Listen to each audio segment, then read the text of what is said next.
Hi friends, అందరూ ఎలా ఉన్నారు? ఈరోజు మన రెసిపీ మసాలా వడ. ఎంతో క్రిస్పీగా అలాగే టేస్టీగా ఉండే ఈ మసాలా వడ ఎలా తయారు చేసుకోవాలో చూసేద్దాం, వచ్చేయండి. ముందుగా శనగపప్పుని ఒక 3 అవర్స్ నానబెట్టుకోవాలి. ఇప్పుడు వీటన్నిటిని నేను చూపిస్తున్నట్టుగా సన్నగా తరిగి పెట్టుకోండి.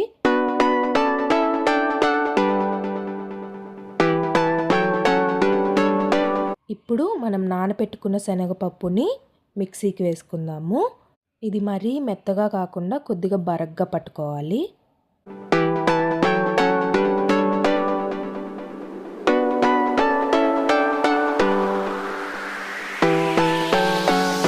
ఇలా నేను చూపిస్తున్నాను కదా, ఈ విధంగా బరగ్గా పట్టుకుంటే సరిపోతుంది. ఇప్పుడు ఇందులోకి మనం నానబెట్టుకున్న శనగపప్పుని ఒక గుప్పెడు పక్కకు తీసి పెట్టుకొని వాటిని వేసుకోండి.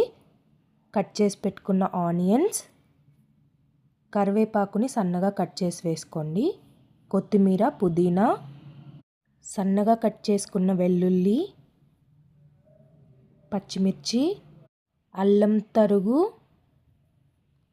జీలకర్ర, అలాగే సరిపడా సాల్ట్. ఇవన్నీ వేసుకున్న తర్వాత బాగా కలిసేలా మిక్స్ చేసుకుందాము.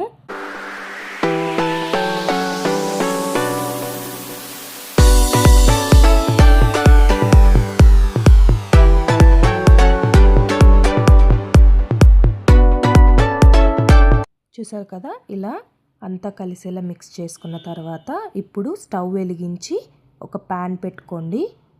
అందులో డీప్ ఫ్రైకి సరిపడా ఆయిల్ వేసుకొని డీప్ ఫ్రై చేసుకుందాము.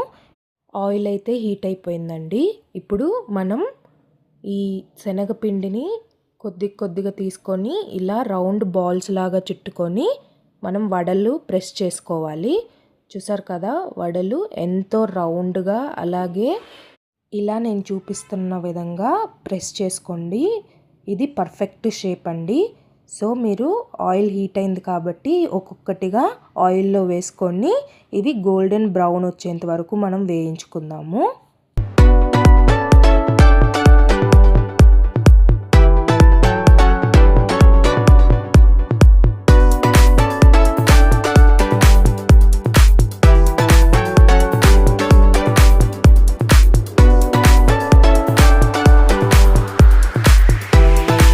చూసారు కదా, ఇలా అన్ని వడల్ని మీకు ఎన్ని సరిపోతాయో అన్ని ఆయిల్లో వేసుకున్న తర్వాత వెంటనే కలపకండి, లేదంటే ఇరిగిపోతాయి. ఒక 2 మినిట్స్ ఆగి ఇలా ఒక సైడ్కి తిప్పుకోండి. ఇలా 2 సైడ్స్ కొద్దిగా తిప్పుకుంటూ మనం ఫ్రై చేసుకోవాలి, లేదంటే ఒక సైడే మాడిపోతాయి. చూసారు కదా, నేను చూపిస్తున్నట్టుగా ఇలా గోల్డెన్ బ్రౌన్ కలర్ రావాలి. ఇది పర్ఫెక్ట్గా కుక్ అయినట్టు, చాలా క్రిస్పీగా ఉంటాయి ఇలా ఫ్రై అయితే. సో దీన్ని ప్లేట్లోకి సర్వ్ చేసుకుందాము. అంతేనండి, మన ఎంతో tasty and crispy masala vada ready అయిపోయింది. తయారు చేసుకుందాము. ముందుగా మిక్సీ జార్లోకి కొద్దిగా పుదీనా, కొత్తిమీర, గ్రీన్ చిల్లీ, అల్లం, వెల్లుల్లి, ఒక 4 లేదా 5 వెల్లుల్లి, కొద్దిగా సాల్ట్, అలాగే కొద్దిగా జీలకర్ర వేసుకొని మెత్తటి పేస్ట్ లాగా పట్టుకుందాము. చూసారు కదా, ఇలా మెత్తటి పేస్ట్ లాగా పట్టుకున్న తర్వాత ఒక సగం నిమ్మ దెబ్బను వేసుకుందాము. ఇప్పుడు దీన్ని బాగా మిక్స్ చేయండి. మన గ్రీన్ చట్నీ అయితే రెడీ అయిపోయింది. ఈ మసాలా వడని గ్రీన్ చట్నీ కాంబినేషన్తో తింటే నెక్స్ట్ లెవెల్ ఉంటుందండి. మీరు కూడా ఖచ్చితంగా మీ ఇంట్లో ట్రై చేసి ఎలా ఉందో కమెంట్ చేయండి. అలాగే ఈ వీడియో కనుక మీకు నచ్చినట్లయితే లైక్ చేసి షేర్ చేయండి. ఇలాంటి మరెన్నో వీడియోస్ కోసం సబ్స్క్రైబ్ చేసుకోండి.